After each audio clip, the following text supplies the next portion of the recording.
अस्सलाम वालेकुम नाज़रीन, मैं हूं आसिफ जट।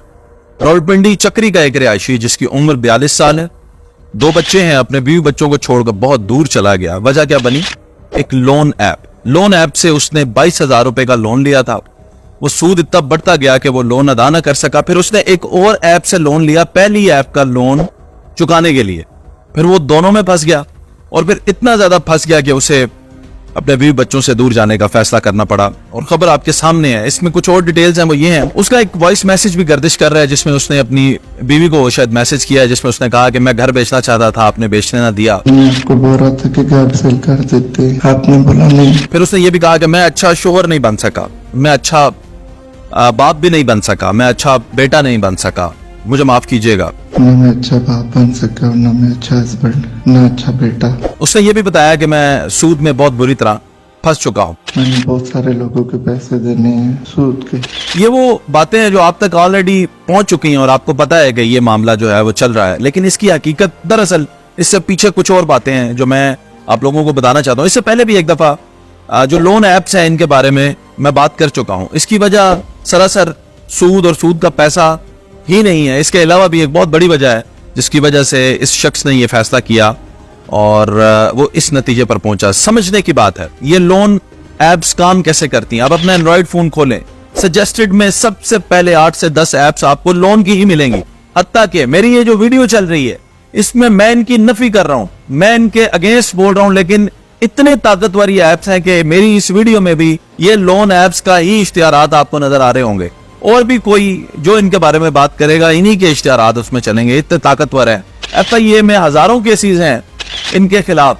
और अदादो शुमार जरा सुनिए कि इस वक्त तकरीबन 25 मिलियन यानी 2.5 करोड़ से ज्यादा लोग जो हैं वो इनको डाउनलोड करके इनका शिकार हो चुके हैं। लेकिन मसूद नामी ये शख्स सामने आ गया, 2-4 और लोग सामने आ गए होंगे जो इनके विक्टिम्स बने, लेकिन लोग बहुत ज्यादा हैं, सिर्फ वाकयात आ नहीं रही। होता क्या, इनका तरीका वारदात सुने और समझें और अपने बच्चों को, अपनी फैमिली को इससे महफूज करें। ये मर्द था, इससे बर्दाश्त ना हुआ, सोचें औरत फंस जाएगी तो क्या होगा।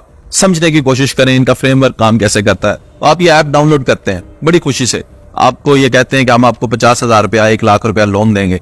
आप डाउनलोड करते हैं, द मोमेंट आप डाउनलोड करते हैं इनके पास आपका पूरा बायोडेटा चला जाता है। आप खुद इनको अलाउ करते हैं कि आपकी गैलरी को एक्सेस करे, आप खुद इनको अलाउ करते हैं कि ये आपके कॉन्टेक्ट्स को एक्सेस करे। तो सारा आपका डाटा, आपके जितने कॉन्टेक्ट नंबर हैं, उसके बाद आपकी जितनी व्हाट्सएप की चैट है, उसके बाद आपकी फैमिली की जितनी तस्वीरें हैं वो इनके पास पहुंच जाती हैं, ताकि आपसे ये आपको ब्लैकमेल कर सकें और आपसे अपना सूद जो है वो वसूल कर सकें। आपको इन्होंने झांसा जो इश्तिहार देखा होता है, इस वीडियो में भी चल रहे होंगे, वो होता है जी 1 लाख रुपया आप लोन ले लें, 50,000 रुपया लोन ले लें। जैसे ही आप अप्लाई करने की कोशिश करते हैं आपका फौरन अप्रूव हो जाता है, 5 सेकंड के अंदर अंदर आपका लोन अप्रूव हो जाता है। लेकिन मिलते कितने आपको?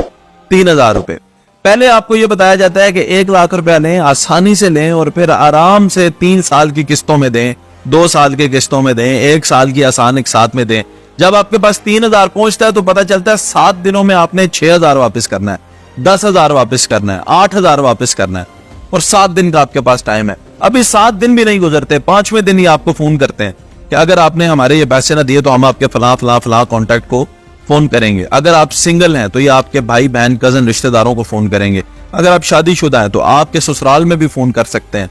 अगर आप खातून हैं तो ये डायरेक्टली आपके भाई बाप को फोन करके आपके बारे में बात कर सकते हैं कि इस औरत की नंगी तस्वीरें हमारे पास हैं। जी आपने दुरुस्त सुना, ये आपकी तस्वीरों को एडिट कर लेते हैं। अगर आपके फोन में आपकी अच्छी तस्वीरें हैं उनको भी एडिट करके और खुदा न खास्ता उनको एक्सप्लॉइट करके आपके ही भाई बाप को भेज देते हैं और फिर आपके घर में भी एक जंग छिड़ पड़ती है, क्योंकि आपने बताया थोड़ी ना होता है मैंने एक एप्लीकेशन डाउनलोड की थी और मैंने उससे उधार पैसे ले लिए। आप लोग तो अपनी मदद आपके तहत ही काम कर लेते हैं, भाई को नहीं पता, शोहर को नहीं पता। फॉर एग्जांपल आपके शोहर प्रदेश में बैठे हैं, उनको नहीं पता कि आप क्या करने जा रहे हैं और फिर आपका क्या बनता है। ये आपके सामने है कि मामलात किस तरह पेचीदा हो जाते हैं। और फिर ये क्या करते हैं कि उसके बाद आपको ब्लैकमेलिंग शुरू करते हैं और अगर आप पैसे ना दें, बंदा कहता है चले ठीक है जी 5,000 ये देखते हैं क्या करते हैं, मैं नहीं देता, आप आकड़ जाते हैं। तो ये क्या करते हैं, ये आपके रिश्तेदारों को फोन करना शुरू करते हैं, फिर आपकी तस्वीरें भेजना शुरू करते हैं, फिर आपको इस हद तक ब्लैकमेल कर देते हैं कि आप जो हैं वो इनको सूद देने पे मजबूर हो जाते हैं। और बहुत सारे लोग फिर अपनी और कीमती अशिया बेच के इनके सूद करके आप कहते हैं चले मैं एप्लीकेशन डिलीट कर देता हूं, क्या हो जाएगा, आप एप्लीकेशन डिलीट कर देते हैं, लेकिन ये आपकी जान नहीं छोड़ते, क्योंकि इनके पास ऑलरेडी आपका डाटा आ चुका होता है। कौन सा ऐसा मोबाइल है दुनिया का जिसमें फैमिली की तस्वीरें नहीं होती? मेरे पास है, आपके पास है, हर इंसान के पास मोबाइल में अपनी फैमिली की तस्वीरें होती हैं। वो तस्वीरें इनके पास पहुंच जाती हैं, जिसकी मदद से आपको ब्लैकमेल करते हैं। सोचें आप मसूद, जिसकी कहानी अभी सोशल मीडिया पे, इलेक्ट्रॉनिक मीडिया पे बड़ी गर्दिश कर रही है, आप सोचें, उसका आखिरी वॉइस मैसेज भी आपने सुना है, आप सोचें कि ये सिर्फ और सिर्फ सूद की वजह से ही परेशान था। वो तो अपने बीवी बच्चों से दूर जाते वक्त ये भी नहीं बता सका कि उसको असल मसले क्या थे। तो असल मसले ये आपको इस हद तक तंग कर देते हैं कि आप कोई भी बड़ा कदम उठाने में आप रुकते नहीं हैं। आप कहते हैं कि बस मैं ये टेंशन बर्दाश्त नहीं कर सकता, ये आपको इतनी टेंशन दे देते हैं। FIA में इनके खिलाफ हजारों केसेस दर्ज हैं, लोग इनके खिलाफ कंप्लेन करते हैं। अब मैं सवाल करता हूं, मैं हुकूमत पाकिस्तान से सवाल करता हूं, ये 10 मई का वाकया था, इमरान खान साहब को गिरफ्तार करना था, गिरफ्तार हुए, लेकिन उसी दिन बंद हो गई फेसबुक, उसी दिन बंद हो गई पूरे पाकिस्तान में यूट्यूब। एक लम्हा आपने सोचा नहीं, लोगों के राब्ते खत्म हो गए, मोबाइल सर्विसेज बंद हो गई, सब कुछ बंद करना मुमकिन है। तो फिर ये एप्लीकेशंस जिनमें हमारे शरीफ नफ्स पाकिस्तानी फंस रहे हैं, हमारी माएं बहनें फंस रही हैं, वो एप्लीकेशंस क्यों नहीं बंद हो सकती, जिनको बंद करना जायज है? शहबाज शरीफ साहब, इसका आपको सवाब मिलेगा, आपको अजर मिलेगा अगर आप ये बंद करेंगे। लोगों की जाने जा रही हैं, लेकिन आप इनको बंद नहीं करेंगे। आप इनको बंद क्यों करें? इससे आप थोड़ी मुतासिर हो रहे हैं।